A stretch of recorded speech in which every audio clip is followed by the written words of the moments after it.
ഒരിക്കൽ ഒരു രാജാവിന് വിലമതിക്കാനാവാത്ത രണ്ട് അസംസ്കൃത വജ്രങ്ങൾ കിട്ടി. അത് പിളർന്ന് തിളക്കമുള്ളതാക്കാൻ രാജാവ് രണ്ട് ശില്പികളെ വിളിച്ചു. ഒന്നാമൻ വജ്രം കയ്യിൽ കിട്ടിയ ഉടനെ ആവേശത്തോടെ ഉളിയെടുത്ത് അത് വെട്ടാൻ തുടങ്ങി. എത്ര വേഗത്തിൽ പണി തീർക്കുന്നുവോ അത്രയും വേഗം കൂലി വാങ്ങി പോകാമല്ലോ എന്നായിരുന്നു അയാളുടെ ചിന്ത. പക്ഷേ വജ്രം ചിതറിപ്പോയി. കോടികൾ വിലമതിക്കുന്ന വജ്രം വെറും കല്ലുകളായി മാറി. അവന്റെ ആവേശം അവന്റെ തന്നെ നാശമായി മാറി.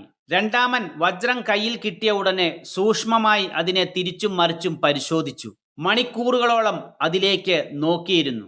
സൂര്യപ്രകാശത്തിൽ അതിന്റെ ഉള്ളിലെ വരകളും സിരകളും അയാൾ സൂക്ഷ്മമായി പരിശോധിച്ചു. പ്രകാശത്തിൽ വെച്ച് സിര കണ്ടുപിടിച്ച് അതിൽ കൃത്യമായി വെട്ടി വജ്രം മനോഹരമായി പിളർന്നു. കാണികൾക്ക് അത് ഒരു അത്ഭുതമായിരുന്നു.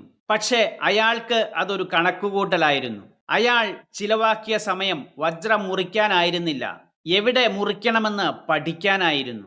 നോക്കി നിൽക്കുന്നത് ഏകാഗ്രതയുടെ മൂർച്ച കൂട്ടാനാണ്. വേഗത്തിൽ ഓടുന്നവനേക്കാൾ കൃത്യമായി ചൂടുവെക്കുന്നവനാണ് ലക്ഷ്യത്തിലെത്തുക. ജീവിതത്തിലും ഇതുപോലെ തന്നെയാണ്. പെട്ടെന്നുണ്ടാകുന്ന ഉൾപ്രേരണയാൽ വശംവദരായി തീരുമാനമെടുക്കുന്നവർ വജ്രം പോലെ പവിത്രമായ ജീവിതമാണ് ചിലപ്പോൾ നശിപ്പിക്കുന്നത്. വെറുമൊരു ചായ കുടിക്കുന്ന ലാഘവത്തോടെ ജീവിതത്തിലെ സുപ്രധാനമായ തീരുമാനങ്ങൾ എടുത്താൽ ഒരുപക്ഷെ അവിവേകമായി പോകാം. ചായ ആറിപ്പോയാൽ വേറെ വാങ്ങാം, പക്ഷേ തീരുമാനം അവിവേകമായി പോയാൽ തിരുത്താനാവില്ല. ഓരോ തീരുമാനത്തിനും ചില സവിശേഷതകൾ നിർബന്ധമാണ്.